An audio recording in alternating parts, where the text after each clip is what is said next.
Welcome back to the Taylosive Movie Reviews Podcast. This very, very, very fine evening, I am joined by the person who you would expect to be joining me on the Taylosive Movie Reviews Podcast. That would be Mr. Model Y Mike, who, for a split moment there, especially yesterday, had me believing that he didn't have a Model Y, which was fairly sus of you, man. Come on.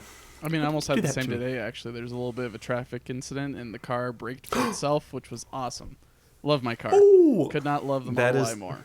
But it's perfectly fine for anyone who's interested, I guess. I don't know if... I guess I'm introduced as Model Y Mike, so I guess people can know that I own a vehicle called the Model Y, or maybe they've looked into it. I don't know. If they're watching the Taylosive Movie Reviews Podcast, it's likely that they've watched the Taylosive EV Podcast, which you're a frequent guest on, so... You know, we try to make sure we have a synergy between our podcasts, as all the big businessy people like to say. Definitely. Hey, you drive an electric vehicle. That helps the earth. You know what people didn't do in a certain dystopian futuristic movie put out by my favorite production company? They didn't drive enough electric cars. Either that or the rampant consumerism kind of took over the world. What movie did we review this week, Mr. Mike? What a transition, Nick. We reviewed the one, the famous, the only, WALL-E, produced by Pixar themselves, which I think was a very fantastic movie for its time. I forgot how cinematic the movie is at times. And a lot of things that actually they kind of predicted that have kind of come true in recent times with...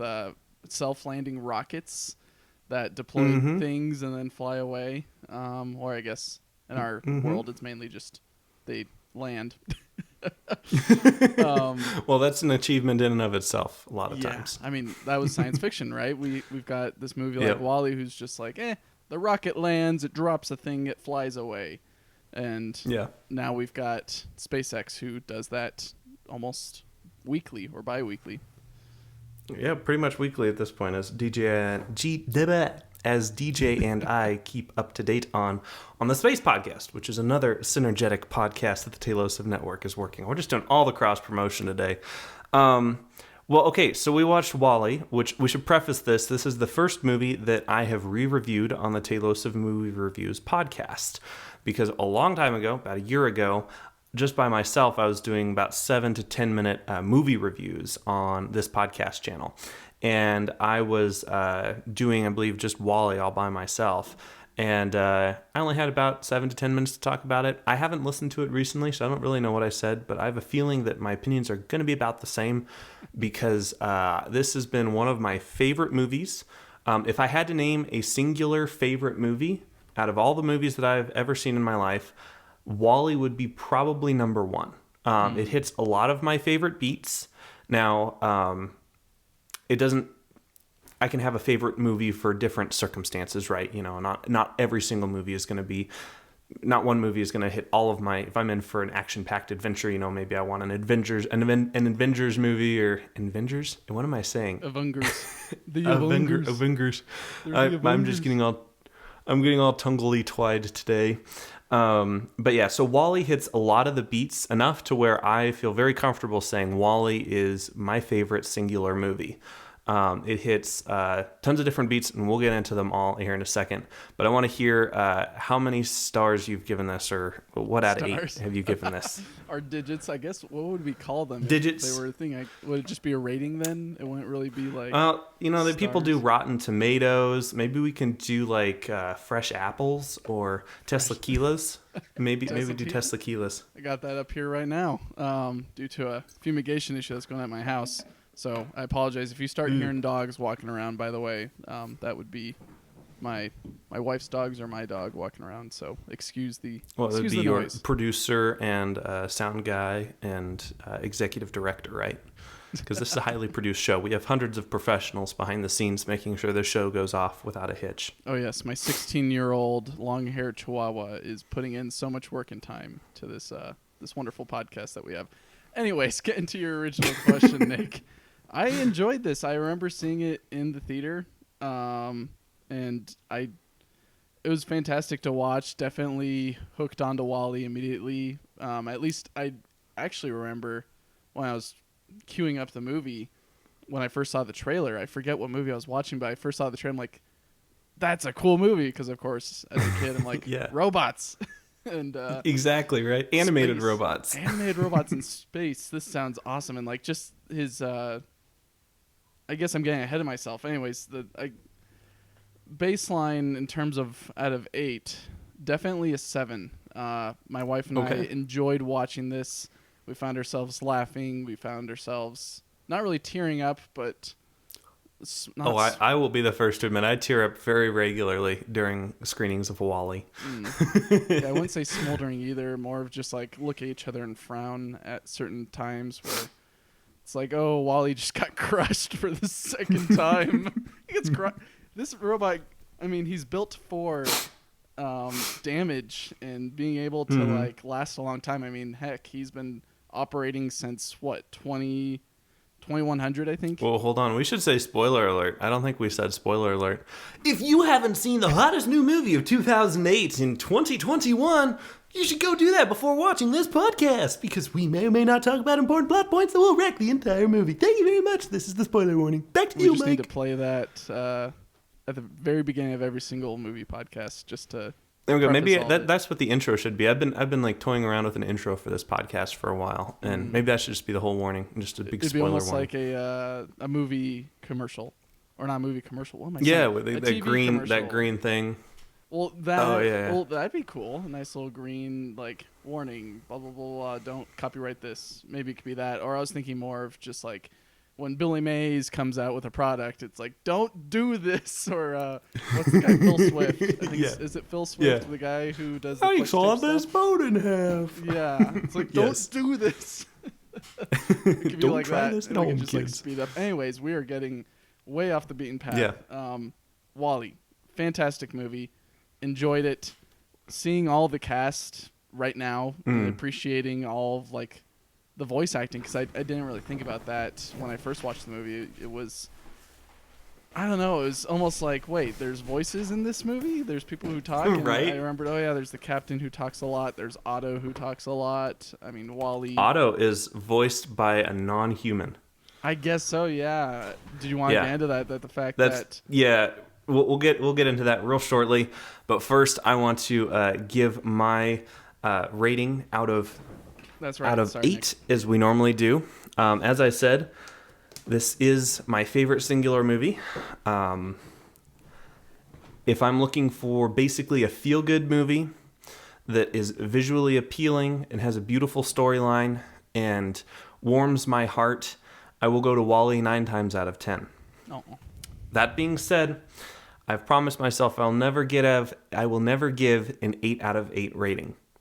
This movie is the closest I will probably ever get to an 8 out of 8 rating. I'm going to give it a 7.8 out of 8. So didn't know that we're going decimals again. Well, we have to get decimals because this is such a good movie. There are 2 or 3 really, really, really small little nitpicky things that I'll point out. But overall, this is one of the best movies in my repertoire. And lots of people don't agree with me. I have plenty of I was watching it and my sister walked in and she's like, "Oh, are you watching a kid movie?" I'm like, "Shut up, it's not a kid movie. I'm not crying over a kid's movie. It's very deep and emotional." Meanwhile, me and my wife are sitting on the couch, not tearing up, but getting pretty frowny face over some scenes. Just like, this is a good movie. Yeah, it's definitely a good movie. So you're not alone, Nick, in terms of appreciating the art and the story that WALL-E brings to just society in general. Okay, so 7.8 out of 8. That's not bad. Yeah. Do you? I guess. I guess not really backtrack, but at least like go off on a very small beaten path. What would be your 8 out of 8 movie then? This movie does not combine action and adventure. It combines adventure. Maybe some people would construe it as action, but I would only give an 8 out of 8 rating if I felt like I could watch this movie every day until the day I die and not get bored with it. I think that this is a singular storyline, which is really good because it allowed them to focus on it. But sometimes I'm in the mood for The Office. Sometimes I'm in the mood for an Avengers movie. Sometimes I'm in the mood for Star Wars. Sometimes I'm in the mood for Spaceballs. Space themed. Who would have guessed? But anyway, It's like I have another podcast that I do. Synergy. I think though that WALL-E is the best singular rating that I'll probably ever give. Maybe there's going to be a future movie that I haven't seen, or maybe will be made in the future that will top WALL-E in both storytelling, visual effects, WALL-E 2. and just the. No, Lord, no, please, no. Oh, if we get it, that's our next. That's the third. We need to follow our little program here. Let's get into point number one. The first act, as you will, of this podcast. Let's quickly review the entire movie in a few minutes or less. Notice how I didn't specifically say how many minutes. So if we go another 97 minutes on this review, then we can hit that mark where we normally do. I'm never going to talk blue. All right, so we start off with the Pixar logo. And then the Disney logo. All right, we're going to be here for a while, guys. No. So this starts off with some of the best juxtaposition that I've ever seen in any film, especially as a little... I don't remember. I didn't see this in theaters. I don't specifically remember the first time I saw it, but I remember I was at a friend's house, and they did have it, and we watched that kind of regularly. So I was pretty young, probably 10 or 11 or so when I was watching this. So this is formative years of Nick's filming, critiquing. And it starts with the biggest juxtaposition ever.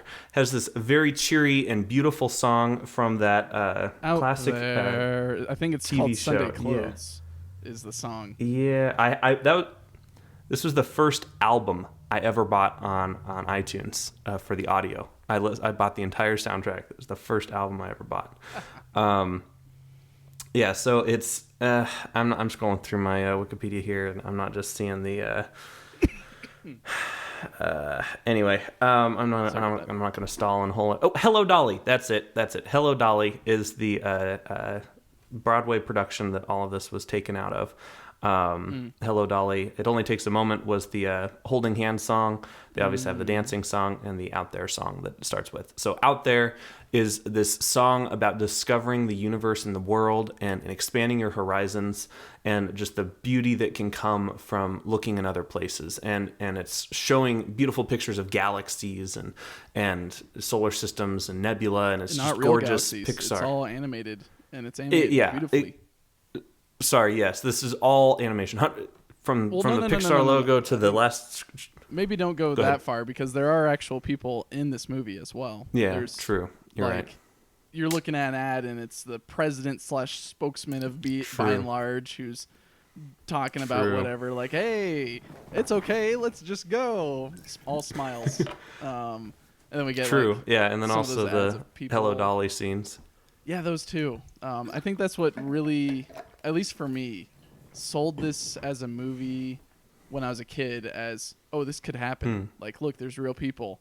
Oh, there's people sitting in chairs. And then watching it now, I just think, oh, we're getting pretty close to this. Yep. All the screens always in we front already of us. never leave home. I mean, I guess to be a little bit more meta, I've got 3 screens in front of me. I got the tablet right there. I got Nick on the iPhone. I've got my iPad right here. I got 3 screens in front of me, and at any given moment during the day, I could just look at my phone and stare at it. At work, I'm staring at about 4 screens at a time. So we are very much glued to our screens, and what WALL-E, I guess, conveys in this is like people get sucked in and they get stuck in a routine, and they're there for, I mean, oh goodness, what was it? Like the time frame is like 700 years. Yeah. So just a whole bunch of time just staring at, I guess not screens in that case, it's more of holograms, but basically the same in regards to what's going on. And they don't, I guess, here's a good comparison. They're not smelling the roses, or in the case of WALL-E, smelling the boot plant. Yeah, so we have this beautiful soundtrack just juxtapositioned with a post-apocalyptic climate disaster world where we have mountains of runaway trash that are heaped into skyscrapers that tower even the skyscrapers that were built by humans. We see wind energy kind of haphazardly stuck amongst the garbage in a vain attempt to recover the situation. And this music then goes from a full, like directly into the speaker system to an ambionic sound where it's playing off of WALL-E's speaker in the set. And so we hear this one little robot, completely ghost town, right? Completely big city, one little robot.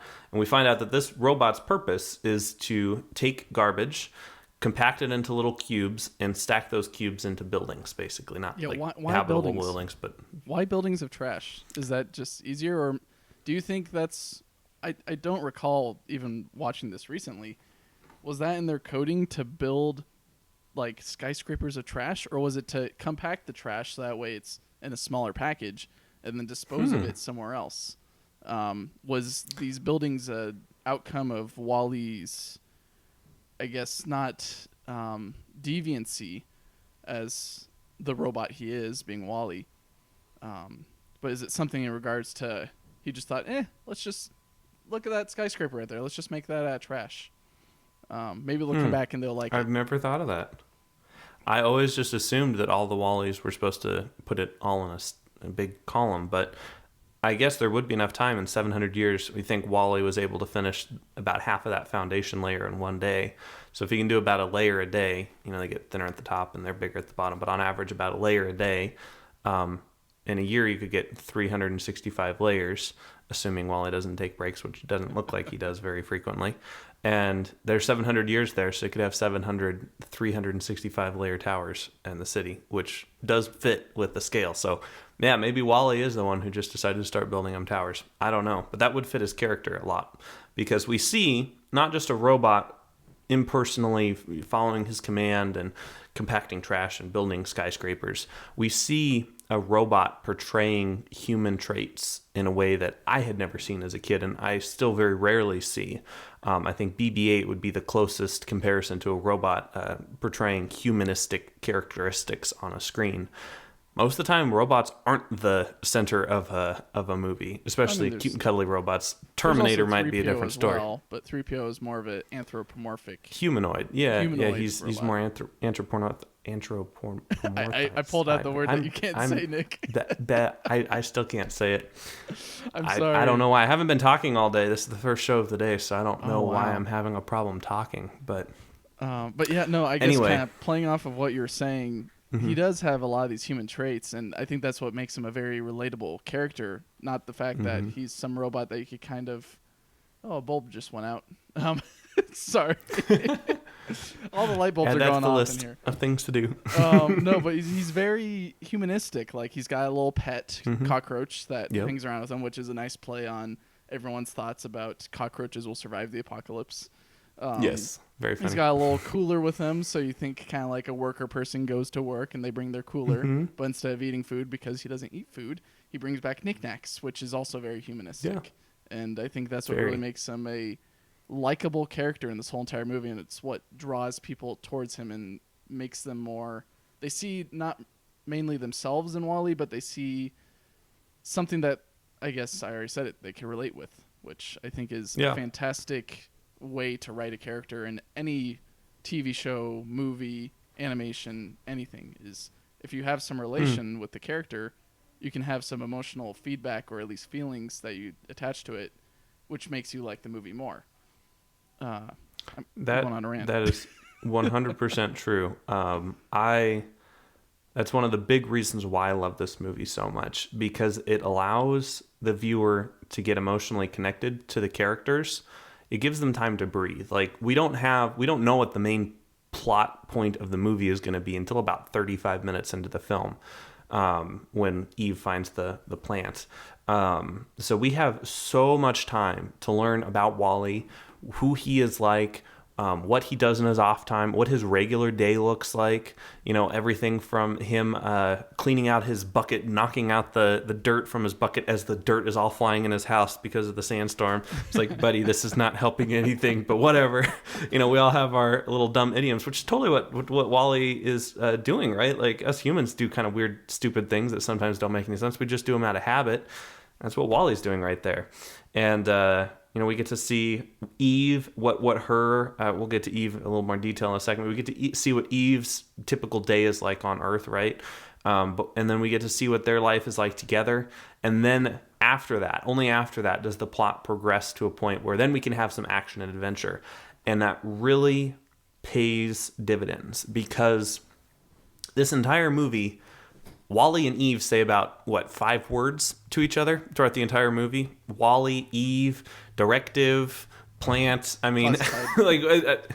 classified, yeah. I mean, maybe 10 if we count every single word, but they really only use 5 or 6 words throughout the entire movie to each other.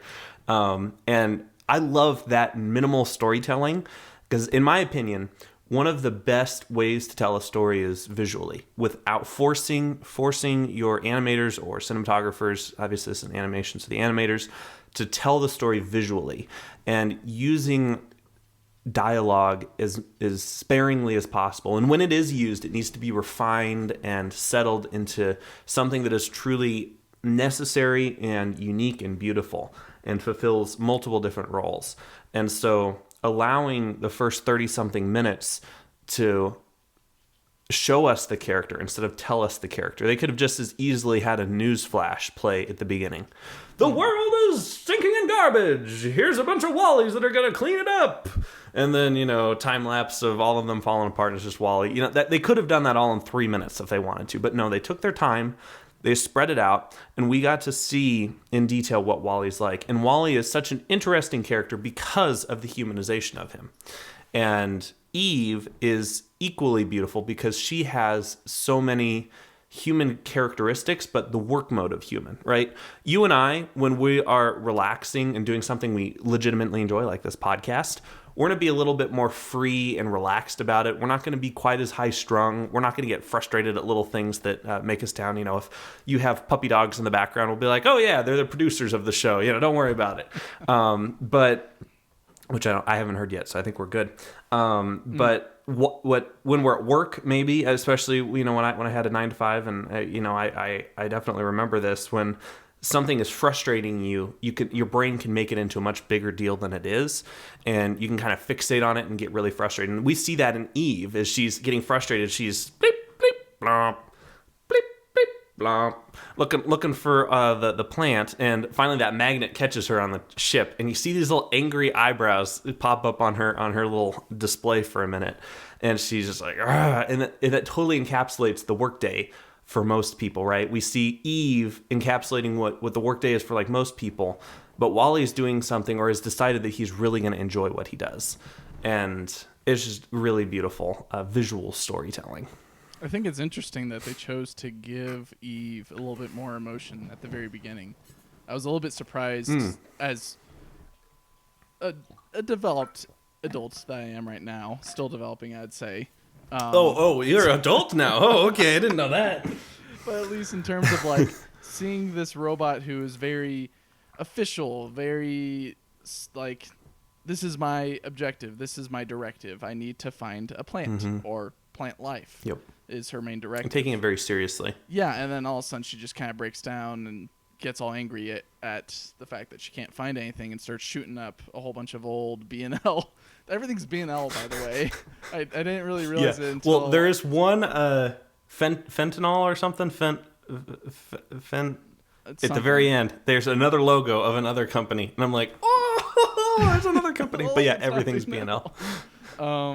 But yeah, the government, the currency, interesting to me the that newspaper. she exhibited some of that emotion, because at least I expected, if I was going into this movie fresh, like whole new view at it, I would have thought, okay, this robot would understand not to get emotional because its just main directive is to find a plant. It's okay if it can't find the plant. I mean, you don't see the Curiosity rover or the Opportunity and Spirit rovers going around getting upset and start lasering random rocks because, of course, well, first of all, they don't really have a autonomous mode that Eve has. But I was thinking, okay, I guess this kind of makes sense in terms of a Pixar movie where you have a character who you're supposed to not really agree with but sympathize with. Kind of like what you said. After a long day of work, you still don't really get the job done that you wanted to get done. You're going to get frustrated. So it makes sense with Eve to shoot up a whole bunch of ships that are landlocked at this point, and not be able to complete her mission until Wally, of course, finds the MacGuffin of, oh, look, I found this in a refrigerator. What do you think? And she's like, yeah. And Wally was just showing her the plant in context with the Rubik's Cube and the light bulb and the spork, and like these are just items that Wally has collected because Wally is trying to be more human. Wally watches TV and wants to fall in love. Like, that is a very deep concept to put on an inanimate character that Pixar managed to show without giving the character any dialogue, like, at all, up to that point. Like, at that point, he hadn't met Eve yet when we see him hold his hands and look longingly into the TV screen. It is phenomenal how they were able to show all that, but yet also keep it very down to earth. Like, right, Wally isn't very sophisticated in his pursuit of humanity, and so he's very innocent. Wally is innocence, right? And Eve knows a lot more about the world as it is. She's has obviously been to the Axiom before and knows what that's like, and she also has been to Earth, and so she has more experience and context than Wally ever could, and that's very, very impactful. So yeah, you mentioned Wally kind of just shows her the plant, like, oh wow, look, this is another thing I found, and Eve just loses it. She goes, well, she just goes back to her directive of just, okay, here's what my code says when I find a plant. Take a sample, shut down, and wait for the mothership to come back and pick me up. I did want to stop at least because I don't know if we're going minute by minute. That gets us into Act 2. But at least a whole bunch of the not really callbacks, but at least homages to technology that humanity has made over time. I mean, me and my wife noted there's a lot of B&L lighters. Like, did a lot of people smoke at this time right before they left in the 2100s? And then also a whole lot of car batteries that Wally had in his big garage thing that he lived in. And I guess a lot of the audio cues as well, right? Because we get, or not really audio cues, but there's a lot of homages to Apple on this, in which I didn't really realize. I know so that you mentioned it that's before, something I need to bring up here. Because they have a little iPod, which I used to have that iPod. Which and then is the TV. I upgraded to some other iPod Touch, which I enjoyed. Oh, the dog's going crazy now. There's a squirrel.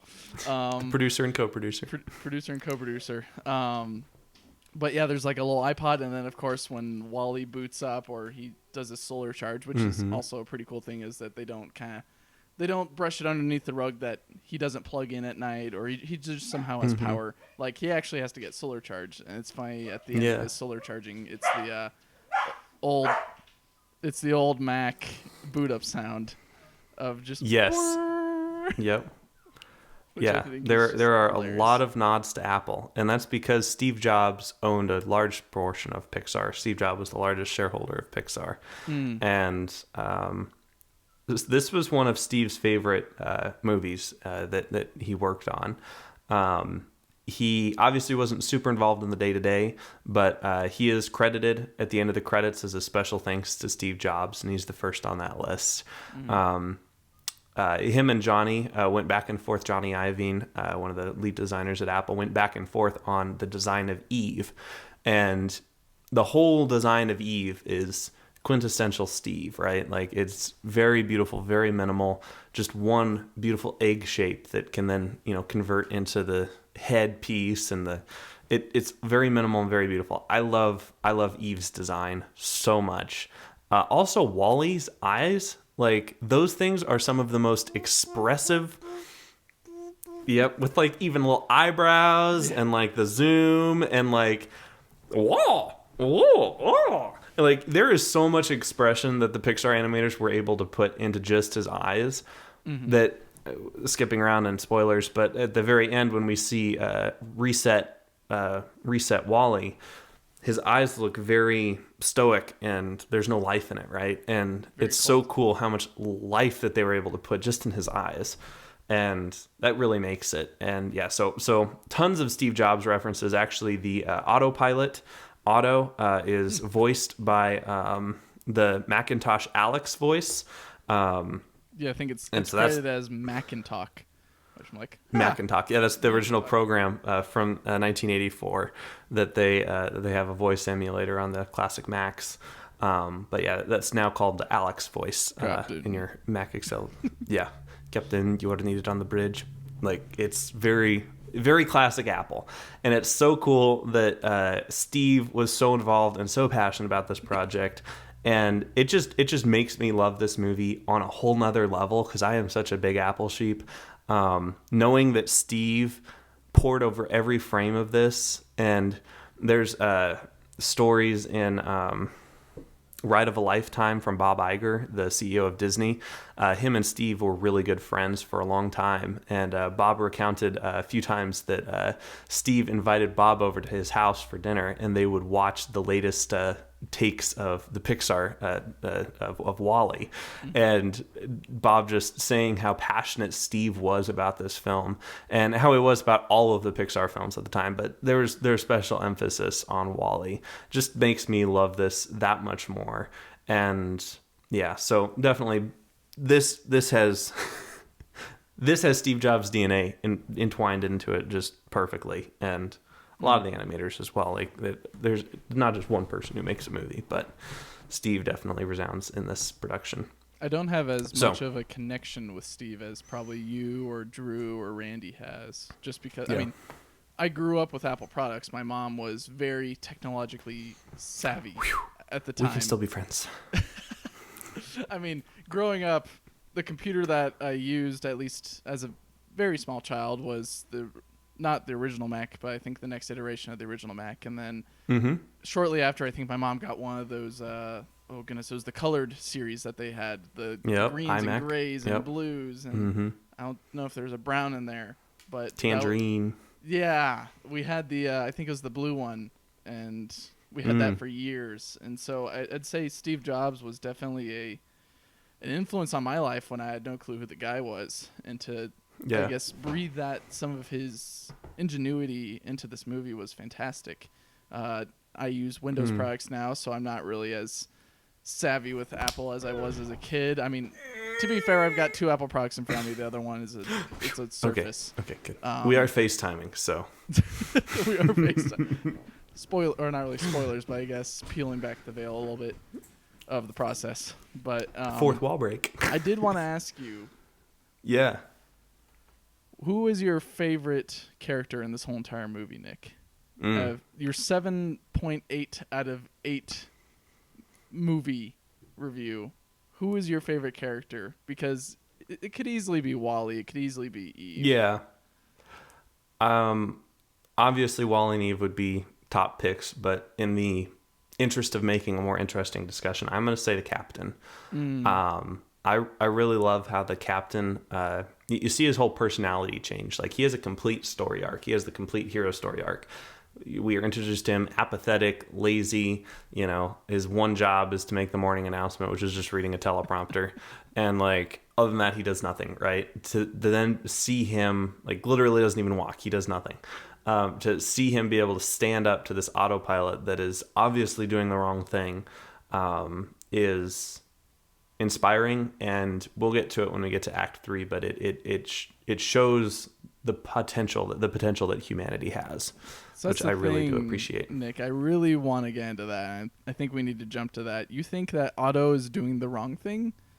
Like, I guess my argument for Otto is that he's doing the right thing into what his creators told him to do.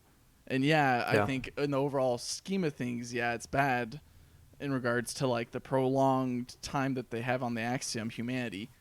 But one, it saved humanity, and then 2, he's just doing what he's been told, and I think he does it fantastically, right? Because he's done it for 700 years at this point, and he's done it perfectly, right? People have been saved from planet Earth by themselves, right? I mean, it's kind of a bummer because they've gotten fat and they've gotten lazy and they don't know what reality is anymore. But he's saved humanity in regards to keeping them safe in some celestial cloud outside of the solar system. And he's able to do this, but of course you kind of see they allude or they show this visually as well, if you catch in the movie, is that the series of captains for the Axiom over time, in which they only show, I think, was it like maybe 7 or 8, in which I don't think they all lived to 100 necessarily. Maybe they did because they weren't doing much and they were able to get all the nutrients without having to, I don't know. Maybe at this point they cured cancer.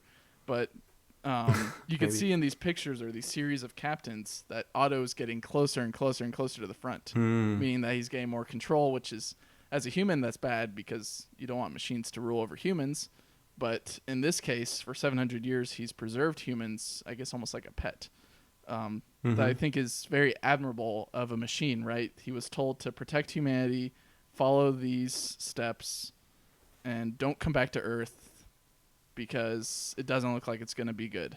And which is why they have this whole seek out life at either at different locations on Earth or in different planets. Because I don't think they really show that the rocket's landing on Earth 5 or 6 times. It could be going to different planets as well. True. I hadn't thought of that. I think he's a fantastic character. He's probably one of my top 4 characters in this whole entire movie, Otto, because he just does his job perfectly. I would agree with that. Or near perfect until the very end, where our hero kind of ruins it. But yeah, I don't know. What do you think? Yeah, Otto's definitely probably top 5 characters for me in the entire movie. But I would say Otto is probably my favorite Pixar villain. Because a trope that I really don't like in movies is when they just have the evil mustache twirling villain, like from Goob from Meet the Robinsons. And he's just like this. Well. I know he's a good one, but like he's the classic like evil villain trope where he's like kind of goofy and dorky, whatever. But like he's like, if you had to picture what a villain would look like, you'd have like this little bowling hat and like an evil mustache, right? Like that's what a villain looks like. That's a good movie. We should add to the list if you have a free device here while I'm talking, because I don't want to forget that. But yeah, so Otto is not that. And that's one of the reasons why I liked Thanos so much. Like, Thanos had a lot of depth to his character, and it wasn't just like, like he felt like he was killing half the universe for a good reason, right? And I like it when a movie doesn't just present the bad guy as just the bad guy, and he's just the bad guy, and accept it because we need to have the good guys fight a bad guy, and he seems to be like a good bad guy. Think like Vulture from the new Spider-Man's. Like I don't like that guy who's just like evil money for some reason. Exactly. Oh yeah, the government screwed me on this contract once, so I'm just gonna be evil now and kill kids. Yeah.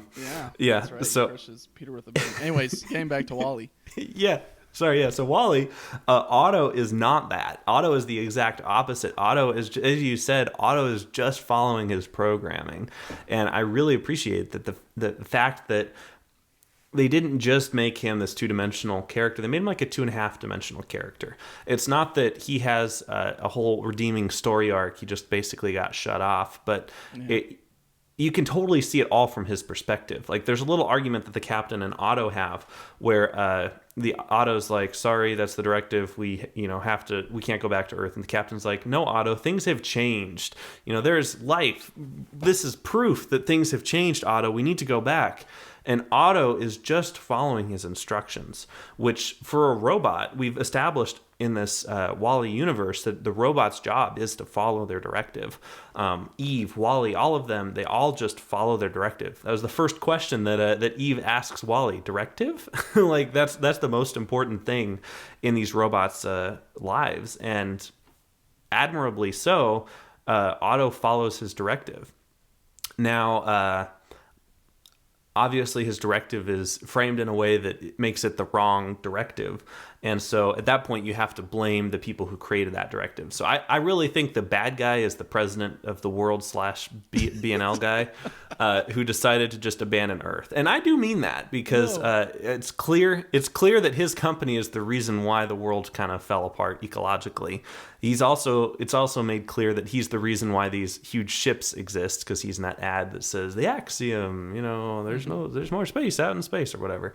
And so it's very clear that this guy is the villain, but he has obviously been dead for 650 years. So he's living vicariously through the autopilot. And that's a pretty cool twist on a villain, because obviously pretty much every movie, unless it's a fight against nature or something, but it needs like a villain, someone for the main characters to fight against. But when that villain is not just your standard cookie cutter, when that villain is deep and nuanced, it makes for a very interesting movie. So way to go, Pixar. He's not that for robotic Otto either at times as well. There's moments where the one that I remember specifically, and of course is heartbreaking to many, is when, hi dog, sorry, I don't know if you heard that, she was whining. There's the moment where Eve is trying to get the plant, and Otto's trying to close for some reason, some weird podium in the middle of the ship that needs to accept the plant instead of just having the plant acceptor thing on the bridge, which is the more logical thing, I think, as an engineer or anything. Like, put it right where the official people are. Why are you putting it with... Didn't we already establish Pixar doesn't care about, like, laws of physics and stuff? Of course. With our whole Toy Story series, they don't really care about physics/logic at some points. But anyways, he's trying to... Otto's trying to close the boot hatch, basically. Yeah. And it's not closing the way that he wants it, so he basically takes his taser hand to it, which is a little bit less or a little bit less cold, right? Or not a little bit less cold, but a little bit less logical. Because, of course, he could just press on it harder, but instead he takes his taser hand, pushes on the button, and it closes the hatch harder, which is kind of funny. Yeah. I guess it maybe applies more voltage if you want to argue that. As a mechanical engineer who knows a little bit of electrical engineering, that's not how things work. But anyways, he closes in because he's trying to fulfill his mission. He doesn't want humanity to go back to Earth. It's bad. He's been told it's bad. And so he's trying to close it. And, of course, Wally's there literally being the barrier to stop Otto from keeping humanity stuck in this celestial cloud, almost rotting away, I'd say. I mean, he's preserving them, but they're not living. They're alive, but they're not living their lives. Anyways, that was a little bit of an interesting sidetrack. I do want to say... I appreciate that sidetrack. Kind of commenting on favorite character. Mine is Mo in the whole entire movie. Mo is definitely top 5 for me. My favorite character because he is... Again, like we mentioned with Otto, he's very gung-ho on his objective, his directive. And his directive in this whole entire movie is get rid of contaminant. Now it's me. Foreign contaminant. Contaminant, yeah. He's just like, foreign contaminant, need to clean. He's chasing Wally around the whole entire Axiom, cleaning all of his tracks because of... I don't know how Wally has so much contaminant, but enough to where he's... I mean, he has been on Earth for 700 years, so... Very true. But it's just hilarious how this... You follow characters like Mo and others throughout this movie who are very much side B characters who you don't like. You appreciate them being there, but they're not really the main focus. But I think Mo is unequivocally the most underrated character in this movie because he is just so sold on his mission, and it makes you appreciate the guy for just doing as much as possible to accomplish his goal. And Wally's just, he's following Eve around, and Eve is trying to complete her. It all kind of trickles down, and you get to this character Mo, who's just like the lowest of the low in terms of like, what are you in the story again? He's like, oh, I'm the guy who cleans the tracks for Wally because I need to clean. It's just... Well, he has he has 2 really important plot driving moments that without Mo, the whole story would fall apart. Well, they were just written differently, but he saves them from the ejection hatch airlock. Or whatever, airlock, and then he also finds the plant in the sea of people because it was just glowing in foreign contaminant. While we're talking about side characters here, I think any movie review would be remiss if we didn't mention the side characters of John and Mary. I think that these 2 characters are really important to give us a window of how humanity is just existing. I think the captain says, "I don't want to exist. I don't want to survive. I want to live." That's such a like. How much of our life is just built around existing? Like we go to work to pay the bills, to have the nice house, to have the car, to save up for retirement, to put food on the table. We sometimes we just forget about living. We just exist. We do the things in a robotic fashion. And let's go one level higher. I was thinking about this as I was brushing my teeth last night. Most good ideas happen either in the shower or while you're brushing your teeth. So important to do both of those if you guys don't do those regularly. Highly recommend you do both of those regularly. Anyways. Yeah, hey, why not? Wally is a robot wanting to be a human. And the humans are acting like a robot.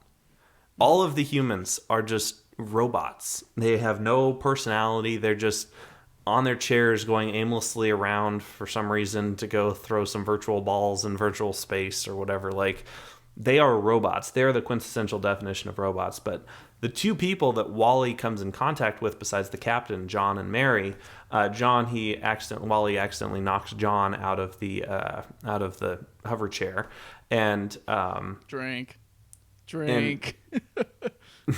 Right, because he's trying to get a new drink. Hey, drink. Ah! Yeah, exactly. Hey, drink pot. And then Mary, Wally actually like probably breaks her headset thing that has her screen, because we don't see her going back to the screen in the movie, but we do see John going back to the screen. But those two characters show that there is a capacity in every human being to think creatively and live. And that is something that I don't see many movies ever really show in like black and white, like as black and white as Pixar can make things. They show you, even though humanity has lost pretty much its soul, right? Like at this point in the film, we see everyone just being the quintessential consumer, right? The perfect consumer for by and large. They're all into the trends. They change their clothes on a whim. They, all get their cupcakes in a cup, and that's like they're consumers. They're just a cog in this machine. But having Mary get off the tram and say, oh, "I didn't know we had a pool." While it's kind of sad in one moment to think that generations of people have lived here and even sat next to the pool without knowing that they had a pool, that is a little sad. But it just shows you when we as humanity decide to change our perspective and to look to other places to find joy or satisfaction or purpose, we really have the capacity to change things. The entire world is editable, right? Like it's not a fixed. Like a lot of people back like 1,000 years ago thought the world was kind of just fixed, and you were just existing in this fixed reality that never changed. It had seasons, but ebbs and flows, but like fundamentally it never changed. But no, the world is something that can be changed, and humanity has the capacity to catalyze that change. And I think John and Mary, those two characters, really show just how much can be changed by humans. And it's very small, right? It's really just Mary saying, "Oh wow, look," and then she finds John, right? Like how random and contrived is that? But it's the fact that when humanity is enjoying something, when a person is enjoying living life, it's contagious and it has to be shared. And that is the inspiring message. That's inspiring message number one that I always walk away from Wall-E in. There's capacity in humanity to change the circumstances that we might find ourselves in.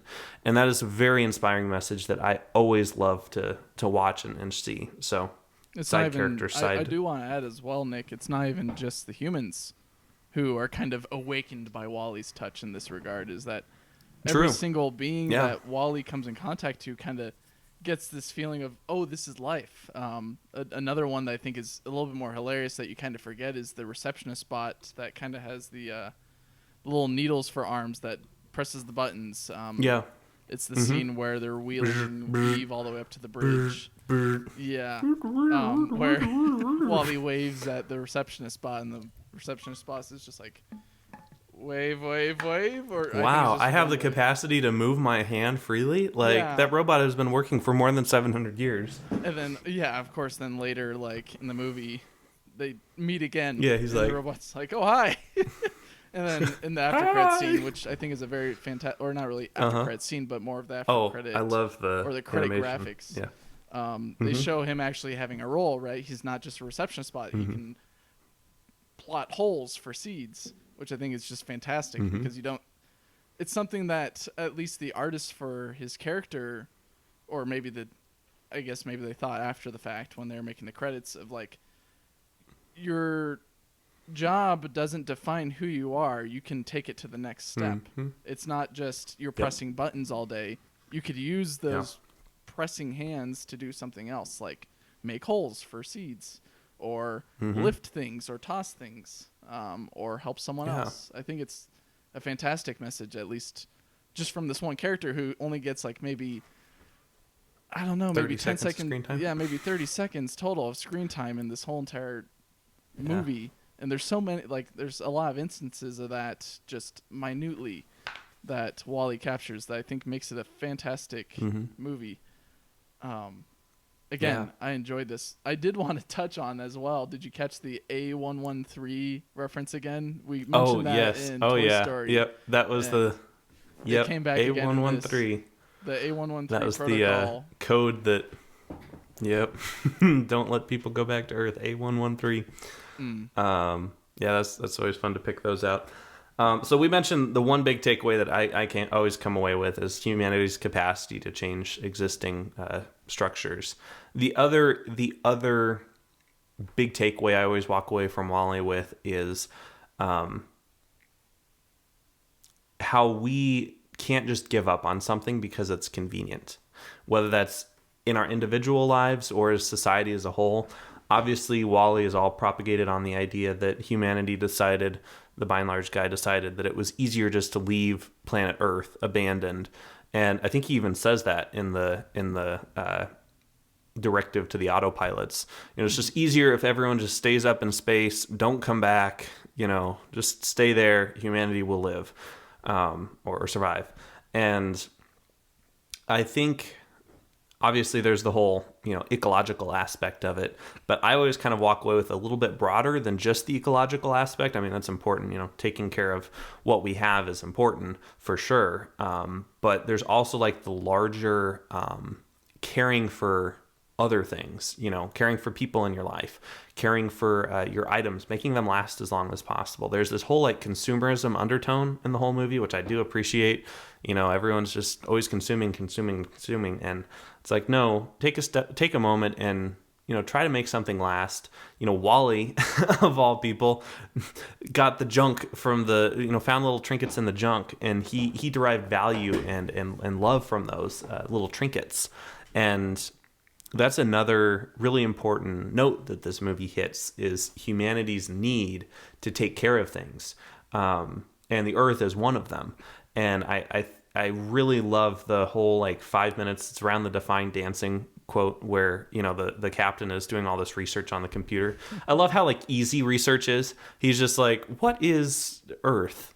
And then like, this pre-programmed slideshow of like, Earth pops up and, it's contrived or whatever, but like it's so these days. Exactly. What right? does that mean? It's this. Well, what does that mean? What does that mean? And then you're in a 20-year spiral of YouTube videos that you can never escape because it just keeps on going. I think that that was one of my favorite scenes, definitely, with the captain kind of exploring the capacity to change things, and then also the need for humanity to change things. Right? Like, I believe that humanity is kind of a fundamental good. Like we have the fundamental potential to do good. Maybe I should say that. Like if we're not here taking care of what we're doing, then things go into disarray. What is it? The universe tends to chaos, or whatever that law of thermodynamics is that I'm not smart enough to. Second law of thermodynamics, tendency towards disarray.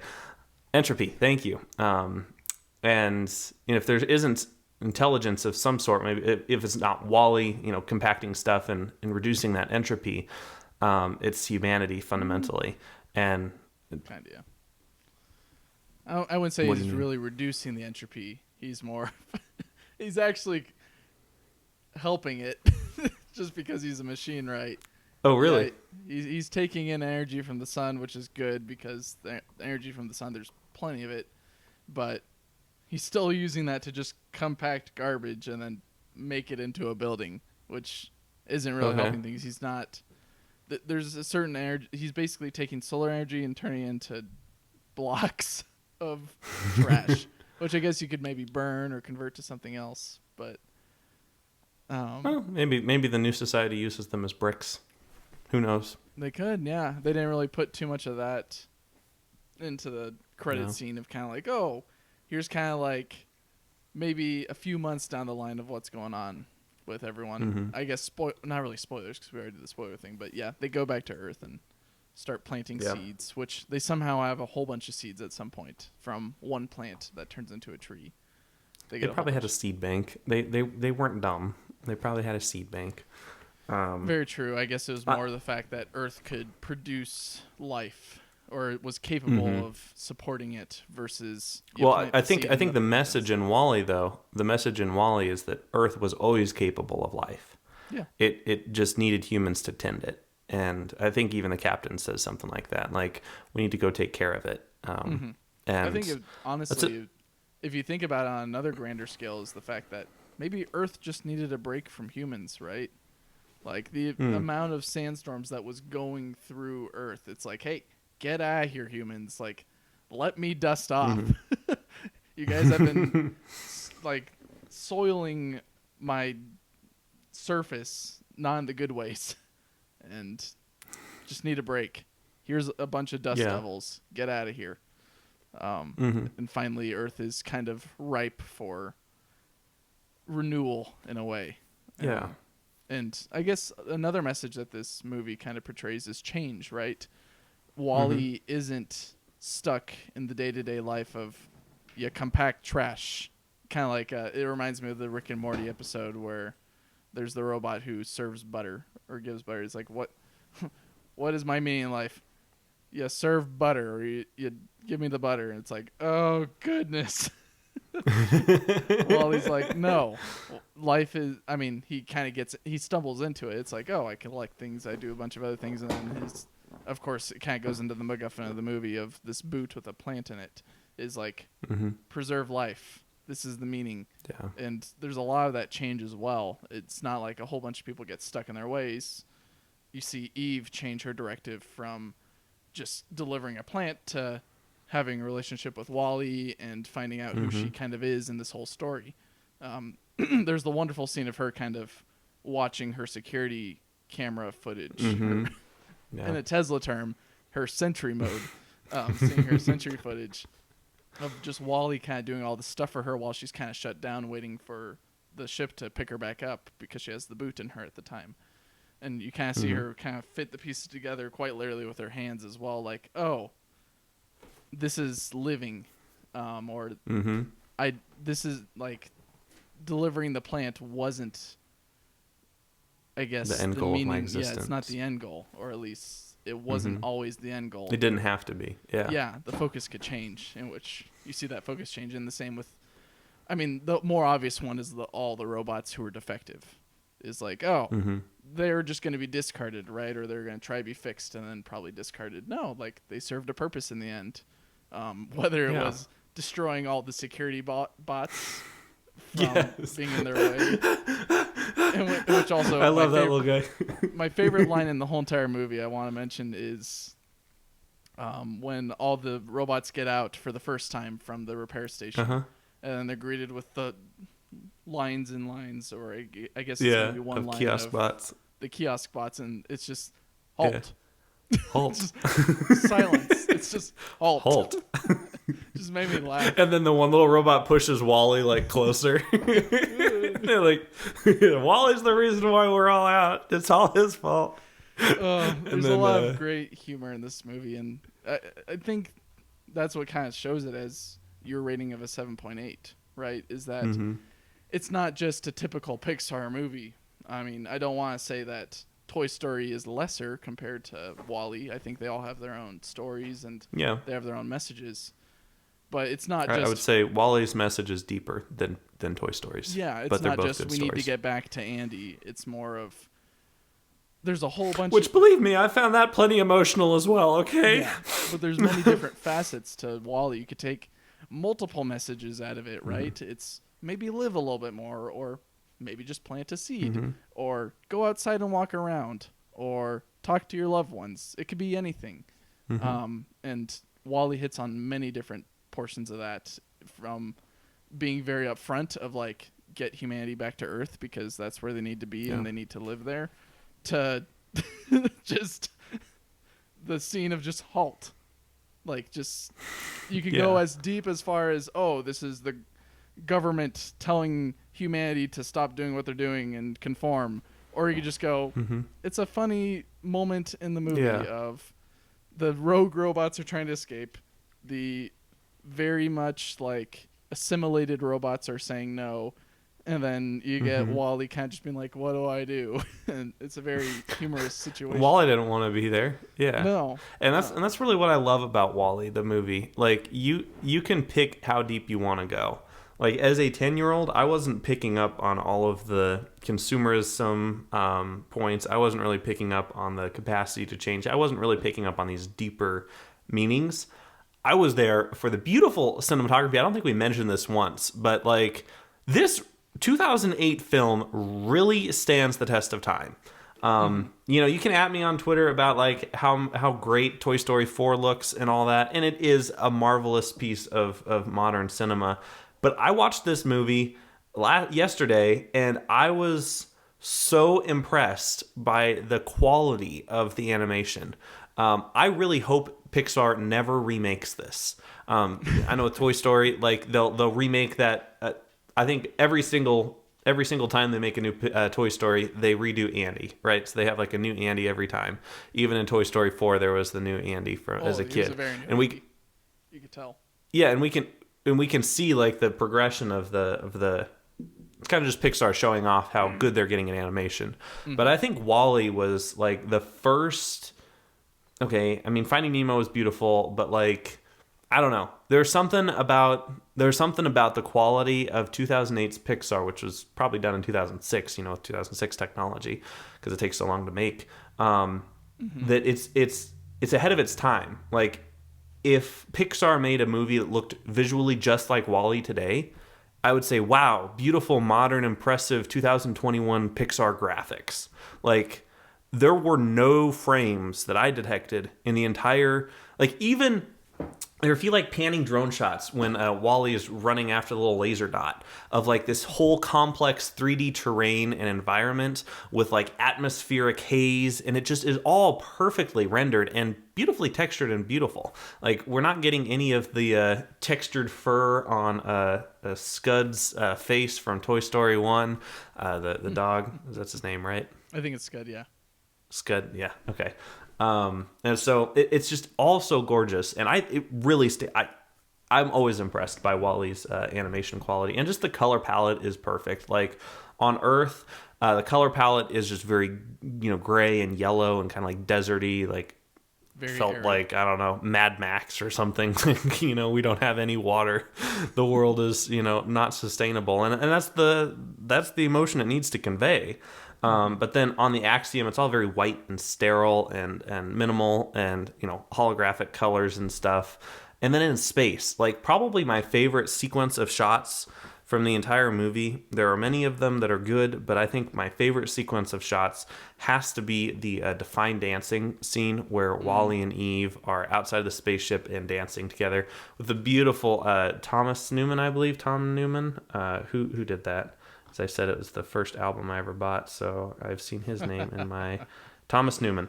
I've seen his name in my library for a long time. Thomas Newman, it was so beautiful. The soundtrack was so beautiful during the Define Dancing scene. The plot, it tied in with the plot really well because the captain said, Define Dancing.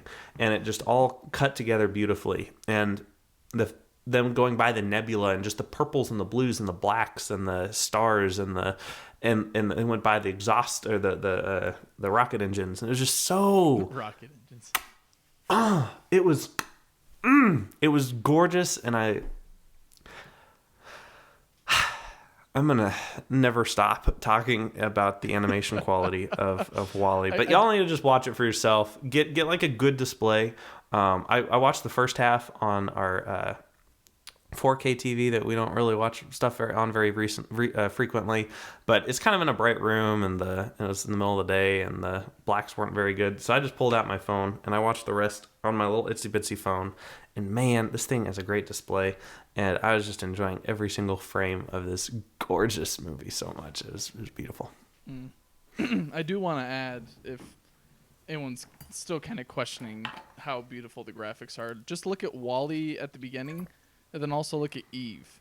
Eve is very much kind of smooth animation, very bright and smooth, and you don't really see too much texture until like the very end, where like you get very nice zoom-ins of like single LEDs on her little face that she has, which she doesn't really see from, which again, is a kind of very fantastic point in the movie where you see Wally's eyes, in which they're actual optical lenses that you can see the focal length kind of changing, or at least the lens is moving around, and you're like, oh wow, like it gives it a little bit more life, even though that he's very much more colder, because he's lost his memory.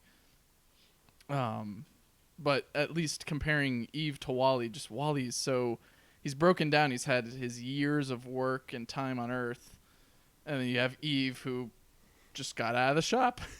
Just very beautiful and clean and very much easy to do in any animation. Or, I mean, I do a lot of designing at my work, and it's easy to make something very shiny and beautiful looking, but it doesn't look real compared to Wally, who you could kind of see, I could see that probably roving around some job site. I mean, you kind of see Spot, made by Boston Dynamics, roving around, and he looks a little bit clean, but a lot of the spots that I think you see actually working, some kind of like from Adam Savage or from... They have some dirt. Maybe from SpaceX. Yeah, they're chipped. They're a little bit weathered. They're real. They're real, and there's a texture to them, in which with Eve you don't really see too much of a texture besides smoothness, because I think she serves as a blank canvas for the audience to kind of jump in as well, where Wally is very much seasoned for those who kind of experience life as well. The parents in the world who are watching this with their kids, they're like, oh yeah, that's definitely me working every day, listening to my music of old music that I used to listen to with my parents as a kid. And I'm getting way too deep. Did you notice? No, I really appreciate it, because I did want to bring up part of the beauty of Eve is her material. Is the material that she's made out of almost feels like a frosted translucent glass, because from far away she looks perfectly white, right? But there are a few scenes when she's holding the light bulb, and the light bulb is casting like a very yellow hue. There's some translucency in her hands and her arm, and it's just really gorgeous how it's all rendered. And you need to just look at the scene, because I paused it and I just enjoyed it for a second. It was so pretty. And I don't often pause movies in the middle of it, especially when I see a scene. It reminds me of the old Mac that I talked about earlier, the one that I grew up with as a child, the blue and green and tangerine one. It reminds me of that look, and it's probably what Steve was probably thinking of as well. And the design of Eve was just like something smooth and glossy that evokes future, but also is maybe somewhat relatable, I guess. I don't know if I can relate to Eve as much, but I think as an engineer, Mo is definitely one that I can relate to. It's just get the job done. Stay on the line. His first introduction to Mo, he was like instructing the other guys. He was like, whoop! That was also the thing as well, is that he breaks protocol in a way, right? Because he's like, hold on, wait. Yeah. The mess is off the line. I need to get off. I need to get off of it. But this is the only way to, like, it's contradicting. He had to compare two directives: stay on the line or clean the floor. There's two contradicting directives. Must clean. So he jumps off the line, which it's astounding. Which I think I wrote a note here. I could definitely. I wrote it when I was watching Mo. It's like I could definitely see Mo turning into Ultron at some point. It's like, do whatever it takes to get the job done. If we ever review Avengers Age of Ultron, I think Ultron's a fantastic character, even though that he only gets he is 2 hours or maybe a little bit less in the whole entire Marvel Cinematic Universe. I think he's a fantastic character arc for many around him and himself as well. It's just, we need to get the job done. Here's the logical approach. Here's what I'm going to follow, and this is the reasons why. And I think Mo could technically become Ultron at some point, and I wouldn't doubt it, and I would be in full support of it, because Mo is just very precious to me, I'd say. Anyways. So I wanted to, on the character design and kind of the ethos of the characters, obviously Wally is the character we know as Wally is the only Wall-E unit that we're shown in the entire movie that is functional. Yes. All of the other ones have died. Or just rotting on a heap right next to his house, which is kind of morbid as well. Yeah. Well, it kind of shows the innocence of Wally in the beginning, right? Like, he's trucking right past all of these units that are exactly the same as him, but they're all dead. He even steals the shoes or tracks off. Exactly, right. But that's the humanity in Wall-E, right? Like all these other robots were probably the default reset version of Wall-E, where they weren't thinking creatively, they weren't editing their environment, they were living. When one of them their tracks broke, they just okay, I'm done. I'm gonna go rust up and die in the heap yard. But Wall-E had this capacity to change. And that kind of brings up the end scene as well, which I think at this point in the show we should probably get to the end scene. But it kind of brings up that whole ship Odysseus, where you have the parts of the ship taken off. And what is the ship Odysseus? Oh, no. You have... That's Theseus. Oh, Theseus? No, Theseus, yeah. Not Odysseus. Odysseus is another Greek tale. But Uh-oh. All right, I'm mixing up my Greeks. Ship Theseus. Thank you for correcting me. That's why we have two people on the show. Of course, no. We can correct each other in real time. I was thinking about the Ship of Theseus as well, and I've got, what's it called? 2001 Space Odyssey right in front of me, and you're saying Odysseus. I'm like, oh yeah, Odyssey. But then you start talking about, we just talked about recently in Age of Ultron, or not Age of Ultron, WandaVision. And of course, it's a fantastic... Pretty much Age of Ultron. They didn't have to do that, and they did it. And I think it's fantastic. Yeah. But anyways, your point with the Ship of Theseus and... Yeah, Ship of Theseus. Thank you. Theseus. Yeah, the Ship of Theseus, where... what is the character? And we see Wall-E replacing himself over the 700 years. That's how he's able to stay in good physical shape. We saw two distinct events: him changing his tracks and then him changing his eyeball, of like his ability to fix himself or heal himself. And at the end, obviously, the big climax is Wall-E gets crushed by the holo detector, and Eve rushes him back to Earth, and she fixes him in record speed with... Exactly. And so she fixes him really fast, but in that moment she replaces a lot of his parts, and it kind of brings up that question: the Ship of Theseus. Who is Wall-E? What is Wall-E? And we see the sum of the parts is just the robot, right? There's no humanity behind it, and we see Wall-E. I might get emotional here. Jeez. We see Wall-E just destroying his precious possessions that he's taken 700 years, his entire life, collecting. All these little trinkets. Exactly. Even runs over a little cockroach dude. And like, it's just so sad to see like no life in his eyes. And he's just like moving around, just compacting his junk. And Eve's like, Wall-E, Eve. And it's just like, poor Wall-E's like dead in the world, dude. Wake up. No, you're killing all your stuff. You killed your friend. What are you doing? And then they go outside, and she kind of gives up. And you can... There's that moment of 30 seconds or so of tension, and obviously, it's a movie, so we know the good guys are always going to end up... The good guys are always going to end up with a girl. So it wasn't all that climactic, but... you have that moment where Eve briefly gives up on Wall-E, and you can kind of see that where she's like, I guess I need to move on with my life and find another directive. Like, Wall-E's not coming back. She's holding his hand, and she obviously kisses him, I guess, zaps him if that's Gives the robot. Gives him a spark of life almost. Yeah, and it's that, and that is what makes Wall-E Wall-E. Wall-E is that humanity. Wall-E is love. Wall-E is the capacity to love, and that's not something that the hardware chips really have, and so that's something that Eve had to give to him, just like he gave it to Eve, and it's so pretty to watch. And it's a good scene. I mean, I got pretty close to tearing up at it, but I'm like, no, I'll be strong. I think only Toy Story 3 can get me that close.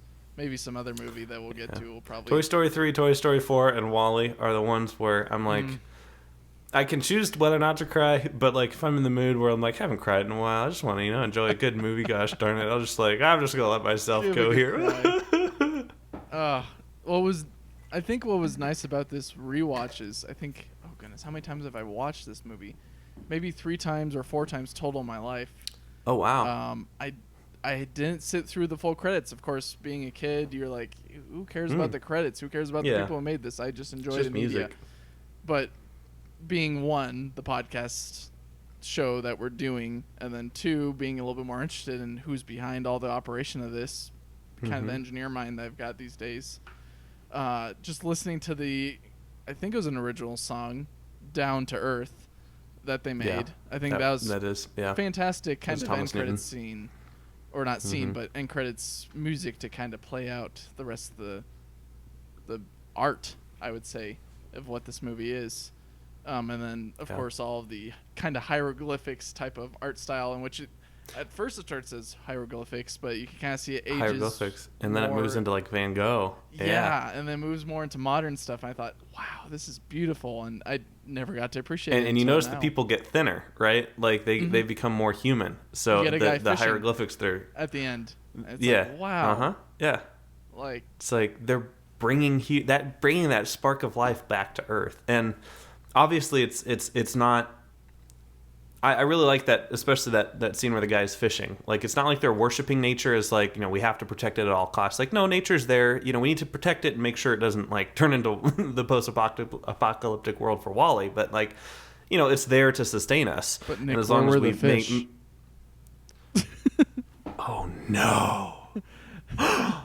Oh, Nick, my mind just got blown. I'm sorry, there's a lot of plot holes I'm not going to reveal in this movie. There's a whole bunch. I'm really hoping that the Axiom just had like what do they call it, seed vault or whatever. You can explain it all away, Nick. There's a lot of plot holes I found in this movie that I'm not going to ruin for you because it's a precious movie please to don't. me. I know it's a really precious movie to you. Yeah, don't wreck it. I don't need to. I'm not going to wreck it, but I'm just going to say, where did the fish come from? Where did the turtles come from? Because they showed turtles in the end credit scene. Where did they come from? Did they have turtles on the Axiom? Do they have DNA sequencers? What's going on, Nick? I don't know. That's we better end the show before we wreck my perfect 7.8 out of 8. We teased it at the beginning. I kind of want to revisit it. Yeah. How would you feel if they made a Wall-E 2? I would not like this at all. I would hate it. I would stop watching Pixar. I would hate all things that are amazing. And no. Insert Michael Scott gif. As Michael would say. Yeah, as Michael would say. No. God, no.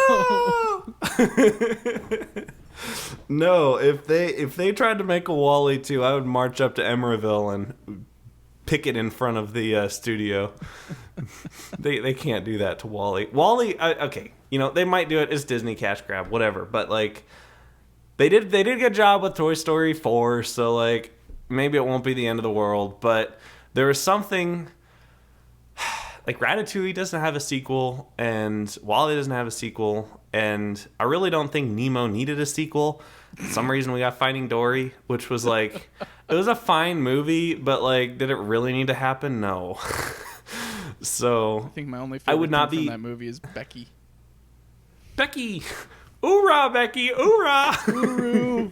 That's what I say to my dog all the time, because she kind of does an uru as well with squirrels. She kind of goes, Ooh. I'm like, Uru! Uru, Becky, Uru! Anyways, what if, probably not the most appropriate person to take up the mantle, or at least like the reins of Wall-E. But what if Dave Filoni picked up the reins of Wall-E 2? I would say, Dave, your time is better spent over at Star Wars. Please go fix Star Wars. I was about to say, probably the better answer is that he knows he's definitely more in tune with George Lucas and has a nice synergy with Jon Favreau and is able to produce something amazing, which, if you haven't seen, I think Drew and Dan do a fantastic review of it on the channel that I forget how long it's been since they've done that. Where is Dan, by the way? I mean, I haven't talked to him in a while. Dan, come on, join us. Strike up that group chat. Yeah, we'll get you on here at some point. Maybe we'll review something. No, we were booked till the end of 2028, so sorry, Dan, there's no room for you here on this show. Or 2100 when we finally leave on the Axiom, if we're not deviating from this path that Wall-E kind of predicts that humanity we'll have to celebrate our 700-year anniversary of 5-year cruises. Yikes. Well, Nick, I do want to say this was a pleasure reviewing it with you.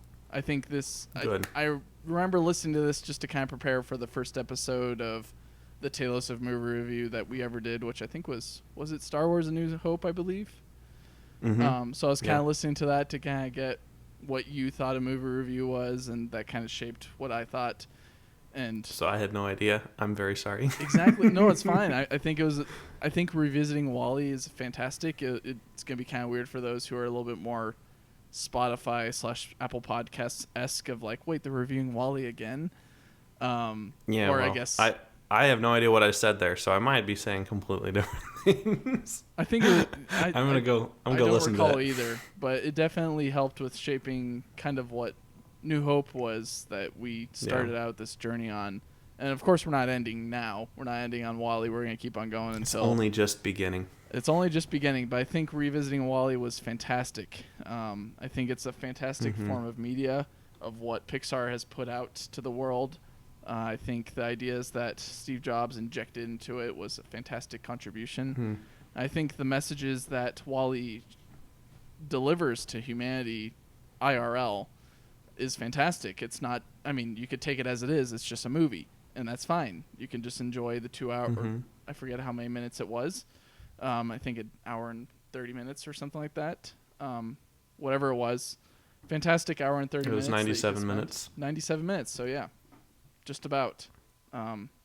Fantastic 97-minute movie that you can enjoy, or you can take more message out of it and you can apply it to yourself or others.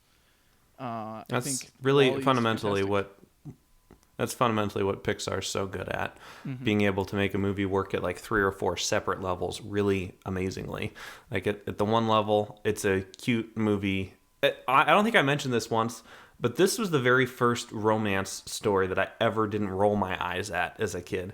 Like, maybe it was like I was watching this at about the time where like romance stuff wasn't just like, ew, cooties, but like, ooh, cool. But like, this was the first romance story in a movie where I wasn't like, skip it, come on, get to the good stuff. What are you doing here, guys? And I think it was because it was very non-verbal and very, very beautiful. But anyway, yeah, that's I think the only time I there. rolled my eyes in this movie was when John or I think Mary says the line to John, "Look out, John, we're about to have kids," or something. We're gonna like have that. some kids. Like, that was the kind of. Here comes the kids in trouble that need to be saved, or whatever. Like, okay, haha, funny joke. But well, hey, and it works on those deeper levels too, which is so impressive. And yeah, hats off to you, Pixar. Did you watch? Hold on, did you watch all the way to the very end of the credits with the Pixar logo? I watched all the way until the black screen with the credits. I think I stopped there. You probably need to go watch the last 30 seconds because instead of just doing the standard Pixar outro logo, they have a custom one featuring WALL-E. I guess for me and the viewers, definitely revisit that and check that out. I did also want to mention to viewers who are very much more, not really modern, but more hip and into today's, I guess, 2020/2021 lifestyle. At one point, Eve does say the words "Among Us," and I'll let you try to figure out when that is. And I know that Among Us is a very favorite video game of these days that people love playing. I think you played it the other day, Nick. I did. She does say at one point, I'm like, Among Us reference? Of course, it's either just random lines that they put into Eve or something else. I didn't even pick up on that. I have to watch that again. Why not? It's a fantastic movie. Why not? It's such a good one.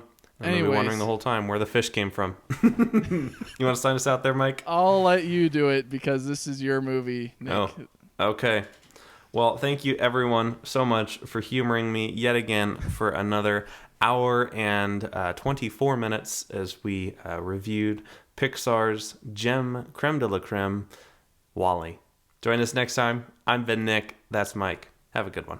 Take care, all.